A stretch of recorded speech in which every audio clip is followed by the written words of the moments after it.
Assalamu Assalamualaikum. alaikum. I'm Chris. And I'm Mariam. And we are Practicing not. perfect. Welcome back to another episode, guys. Episode 2. Ooh, it should have been like episode 22 by now, guys. At this point, guys, we just started. We have some struggles along the way.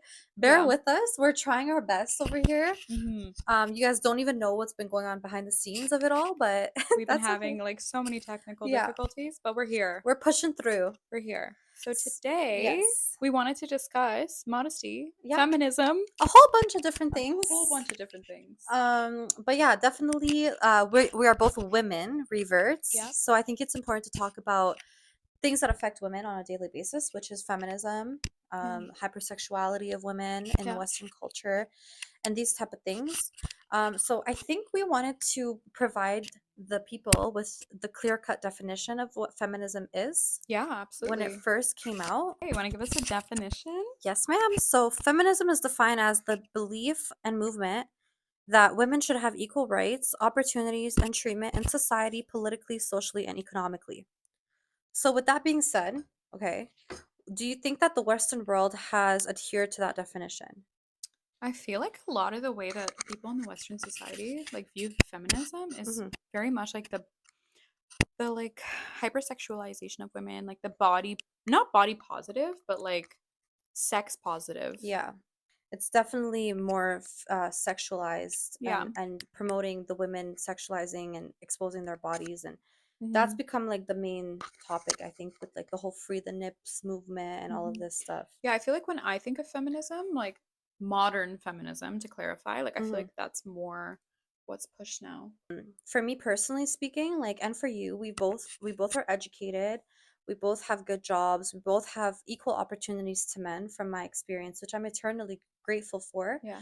The Canada and the Western world has provided me with those opportunities, so we are, I think, to a certain extent equal with men. Obviously not 100%, there's still some areas of improvement, but to me it's like this whole feminism came out of nowhere, and it came headstrong on sexualizing women off the bat. It was almost off the bat. Okay, feminism equates to women wearing whatever they want, and I feel like there was a lot more focus on women's bodies. Like and yeah. just like the way they looked. Like I feel like body positivity is like a more recent movement, whereas like in the early 2000s, like women were critiqued. Like there was that one famous picture of like Jessica Simpson Hmm. where she was like an average sized woman, and they like literally tore her apart in the media. Mm. So like I feel like body positivity was more of like a thing. Yeah. Yeah. Because to me, I'm like thinking it just came so out of nowhere that to me Mm-hmm. there was definitely like a hidden agenda there with why it came so headstrong on this sexualization. Mm-hmm. Because then you think about the fact that like the porn industry and the alcohol industry and all of these industries, Gambling. gambling industry, like they're multi-billion dollar industries, are some of the biggest industries in the world. And when you start to think about who runs these industries and who it benefits the most for women to be sexualizing themselves to Mm-hmm. a degree of like having OnlyFans and posting on these porn sites and stuff like that, who does Yeah. it really benefit if you look deep into it? It's really sad. Yeah, so It's really sad. Like if you look at like Islam and like everything Islam is about, mhm. it protects us from all these things. Yeah, because what do you think a woman would genuinely benefit from exposing herself? Yeah, like zina is haram, Yeah, gambling haram, alcohol haram, yeah. interest haram, And and that's why these elites hate Muslims, I know because we're against all of these things. everything is so normalized here. Like Yeah, literally all these things, and these are all things that like directly impact us in a negative way. yeah, Like what are you getting from hypersexualizing yourself on the internet? Like you're selling your body for money. yeah. You know, what are you getting from gambling? Like a gambling addiction and like losing your money and all this stuff. What are you getting from alcohol? It's literally toxic to your body. Mm-hmm, And like this is coming from me. Like I'm a revert. I grew up in the West. mm-hmm. I used to drink. I've been to a casino. Like Yeah, you're not supposed to talk about your sins, but yeah, like I'm just saying it to kind of let you know my perspective, yeah. right? Like Like we've been there, done that. been there, done that. Yeah, And like finding Islam has changed all these things for me. I don't even look at that, yeah. you know? And like you said, Islam forbids a lot of things, right? but it's a lot of things that are meant to protect us, like you said. Mm-hmm. And in actuality, people think that Islam oppresses their women, but no, if you look at if you actually study the religion, you'll learn that Yeah. Islam has been a feministic religion and implied some of the things that feminism promotes even before the Western world did. Before feminism was even a thing, Yeah, Islam was feminism. exactly. All the answers we need are in the Quran and Yes.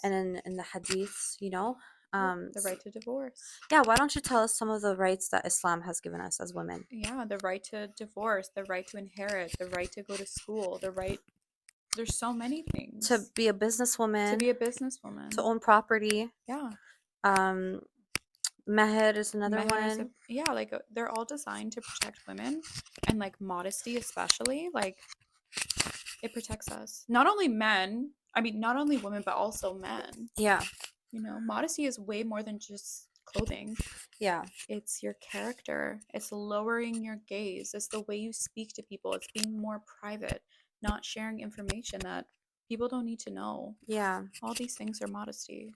Yeah, and you were telling me before about this analogy of like a candy. Yes, okay. So I saw this on Instagram actually. It was like a reel and it really spoke to me. Like it really resonated with me. This was Mm-hmm, I found it around the first time when I reverted and I was kind of like going into my own journey with modesty. mm-hmm, So it was a like a picture or like a video. It's like a visual representation of modesty. So it's a candy and there's a wrapper on it. And there's so many ants around the candy, but they're not going for the candy. mm-hmm. But then when the wrapper came off, all of these ants were like ambushing this poor little candy. Yeah, Yeah, and I feel like that's like a very good visual representation of covering yourself up and being modest. Like mm-hmm, you're not getting the negative attention. yeah, This candy did not want to be covered in ants, guys. yeah. And then like with that analogy, it's like you the attention that you get when you are like promiscuous is not the right type of energy that you Yeah, want from men. yeah. What have you felt like has changed in terms of men's approach to you now versus before?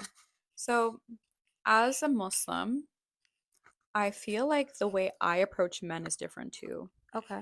So, it goes both ways. So, Mm-hmm. for me, before I was Muslim, I used to be a lot more out there. Mm-hmm. Like my clothing, just the way I act, like I was a lot more like flirtatious and like my clothing just was representative of that, right? Yeah. It was like a not the best. Yeah. But now that I dress more modest, obviously I don't wear the hijab. Inshallah, one day I'll wear the hijab.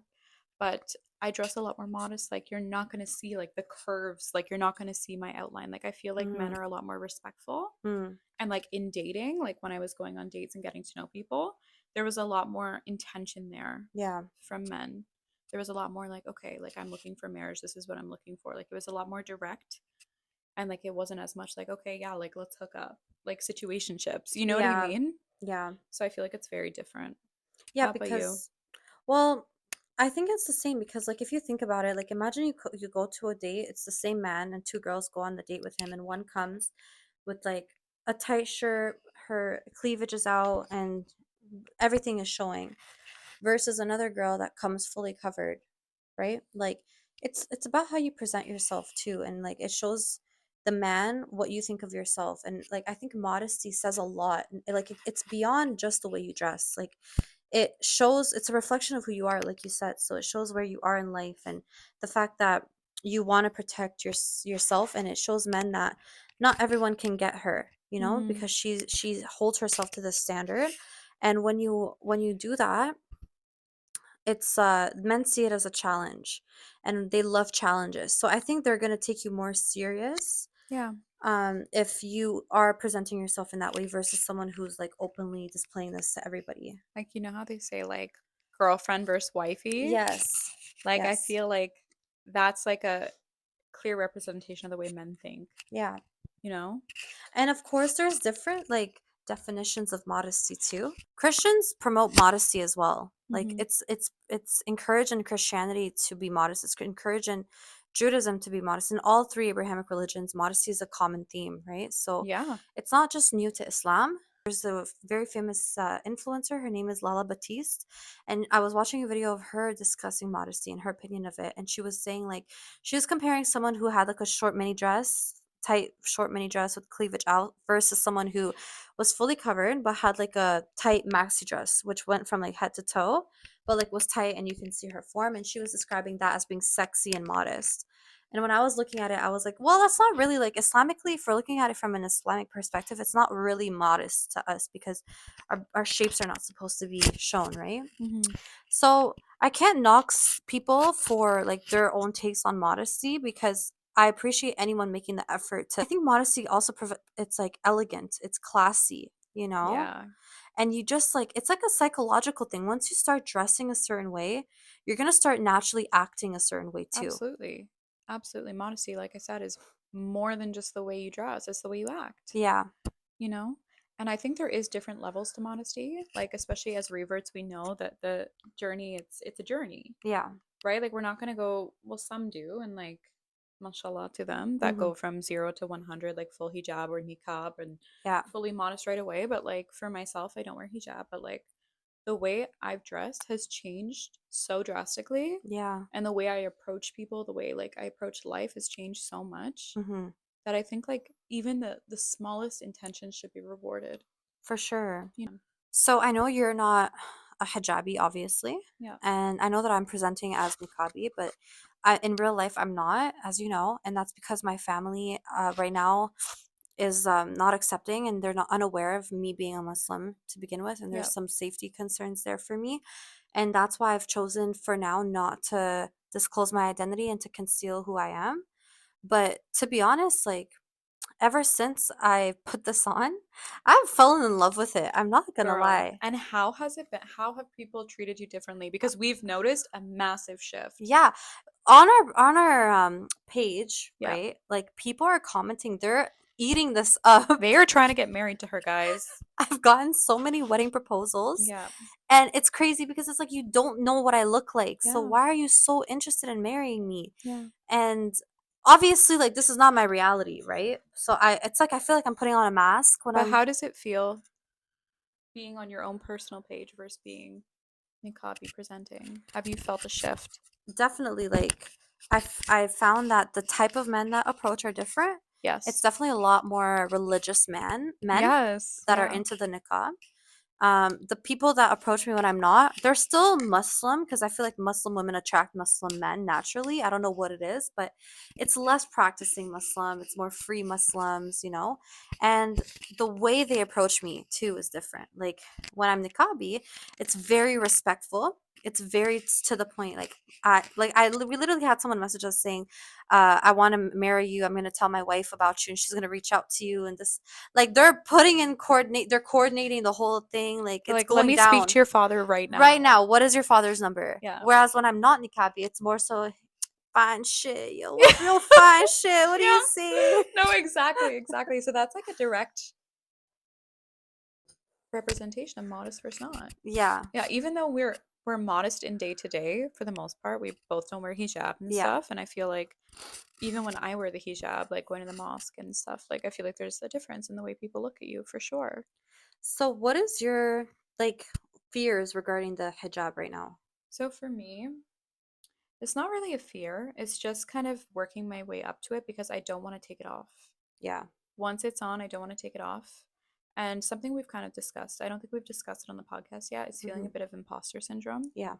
So I find it, I want to be at 100% ready because sometimes I even struggle like going into like a store that sells Muslim stuff. Yeah. Like even today I went to a halal butcher and I'm like, "Oh my gosh, to my roommate, I'm like, please come with me. I'm shy. Like I don't want to go in." Oh. Just because like I feel like people do like I do get looks. I do get like, "Oh, like why are you eating halal? Like why are you, you know?" Yeah. Yeah. Because they don't understand or like they make jump assumptions. Yeah. So I think it's kind of the fear of people's perceptions, which I know I should absolutely ignore and like it's Mhm. completely irrelevant to it and I'm doing it for Allah. Mhm. But it's just pacing myself and getting there when I feel ready. For sure. Yeah. And you being this vulnerable and open about your situation, like Yeah. I'm sure the people are gonna really appreciate that because you're not the only one in the world that's going through this, Yeah. you know? Like we always say, there's so many new reverts to Islam every day, and a lot of people are white people or people from all over the world that are not Arab or whatever the main countries are, you know? So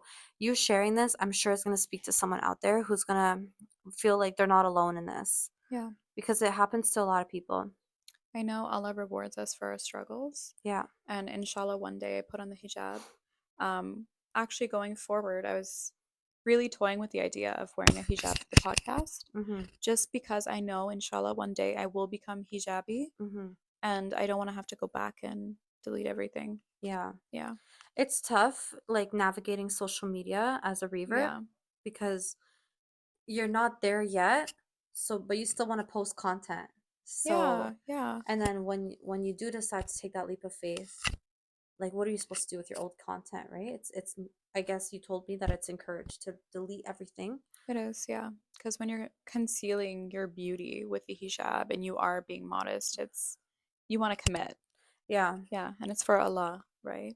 I've seen I've seen a girl who converted and then went back, and she was like posting crazy photos. And if you go on her Instagram, I guess she had like brand deals with certain clothing brands. Hmm. So the pictures she had from before she could not delete because they were part of this brand Oh deal. no, that's so unfortunate.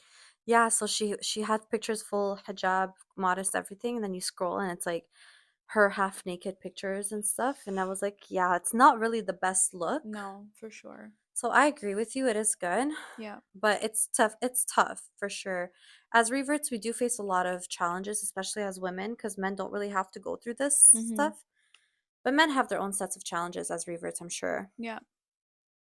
But yeah, like for me, like I said, my challenges we're facing two separate challenges completely, you know, Yeah. because I don't feel what you've said doesn't resonate with me specifically, but my challenges are more in terms of my family living in my city not being aware that I am Muslim. So it is very important to me to conceal my identity during this podcast.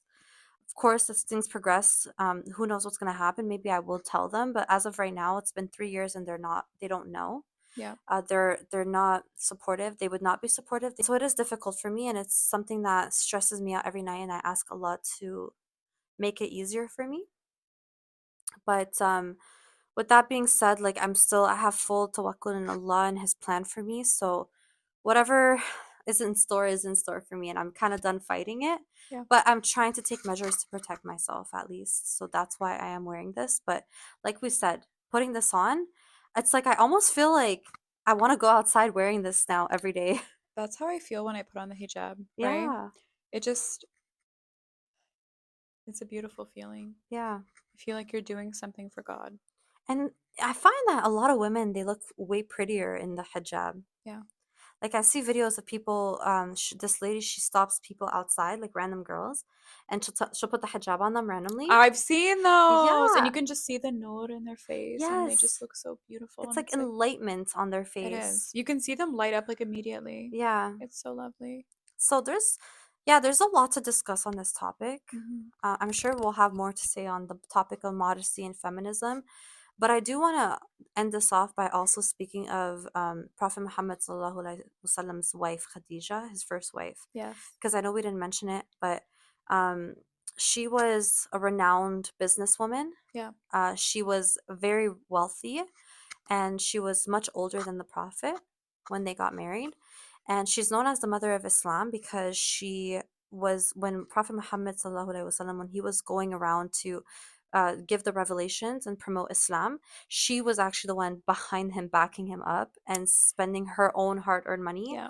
to help him spread the word. The original feminist, y'all. The original feminist, the original Bonnie and Clyde. Yeah. She's a boss lady and she Yeah, stood by her husband. she stood by her husband. So She's there's an so much to learn inspiration. from these amazing women Mashallah. and how they conducted themselves as wives. Yeah. I honestly love reading and just like watching content about like the Prophet Muhammad, peace be upon him, Yeah. and just like all of the prophets and just like learning about just like life back then. Yeah, because there's so much to take from them and what they and how they live their lives that is Yeah. applicable to us to even to this day. Yeah. Yeah. It'll always be applicable. It's just like how like in the Quran. Like there's a different Sora for everything, Yeah. you know? There's like it's a guide for life.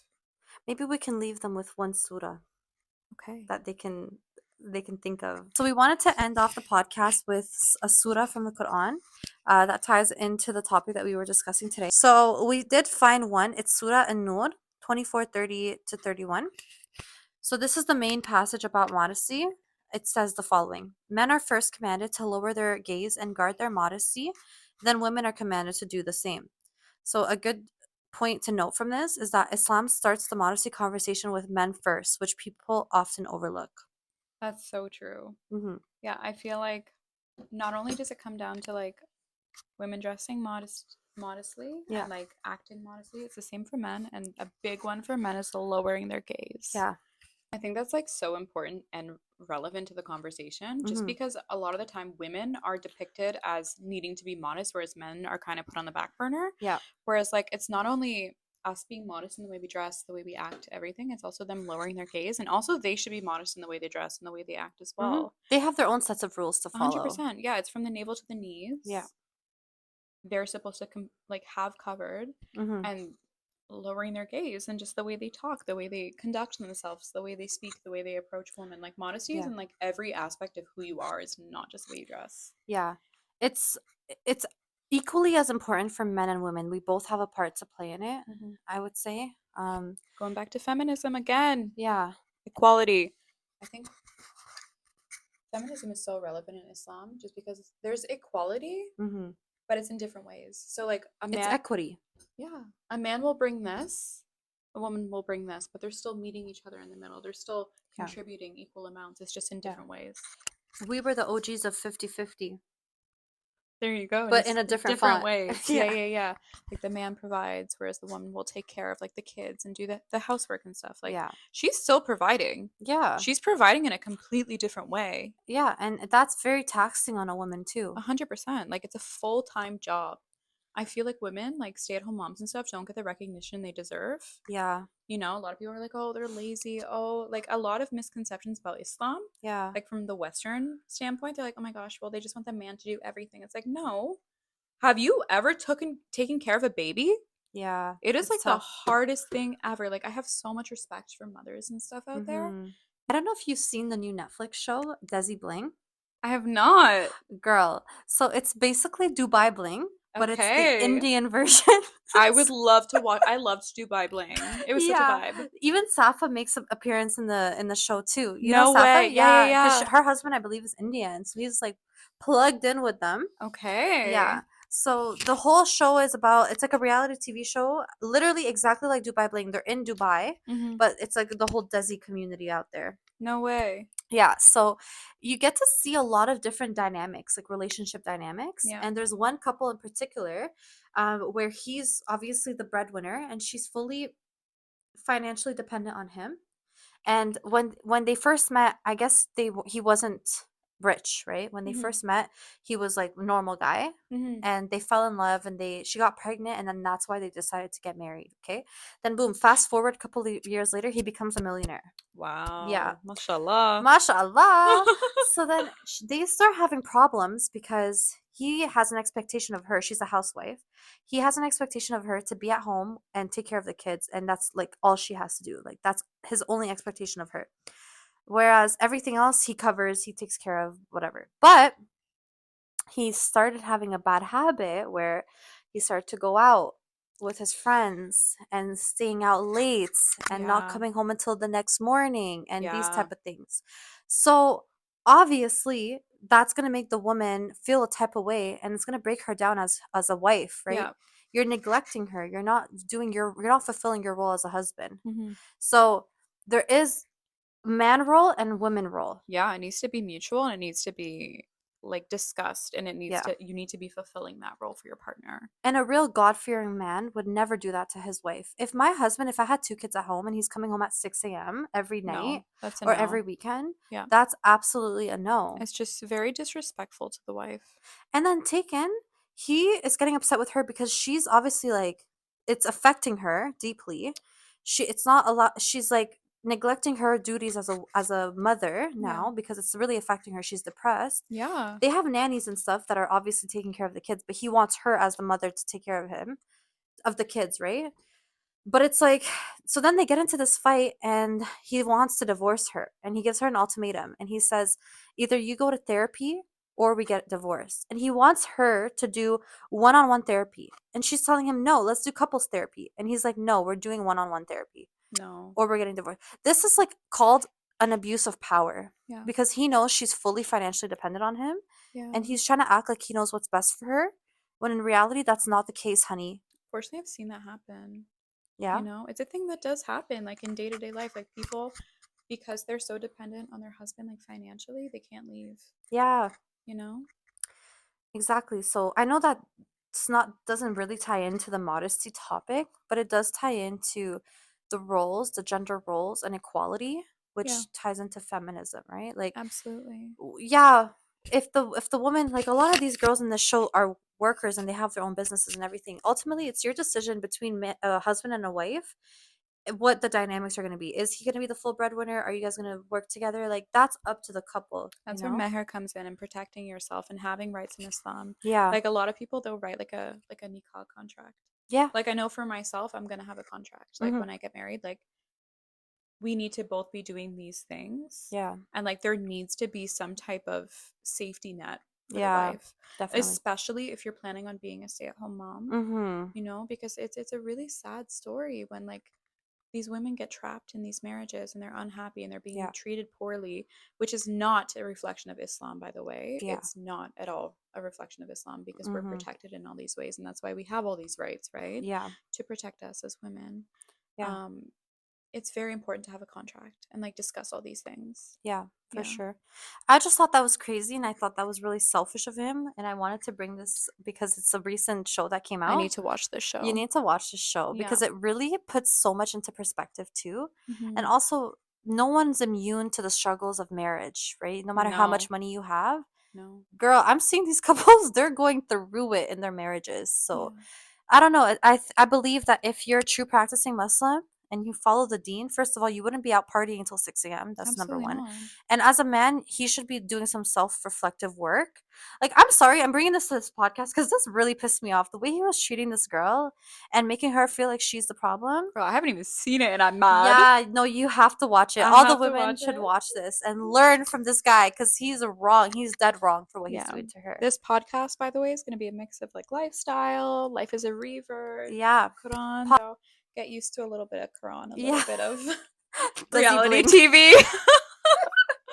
Yeah, Well, yeah. thank you guys for tuning in today. Chris, do you have anything else to add? I'm so excited to be doing this podcast, and we're so excited for you to tune in with us on the next episode. Yeah, tune in. Tune in. And guys, feel free to ask us any questions too in our DMs and our comment section. We've been very responsive to everybody. Yeah, we've been loving all the feedback. Yeah, the good and the bad, but that's okay. Yeah, We're here for it all. we're here for it all. Okay, well, Assalamu salam alaikum. alaikum.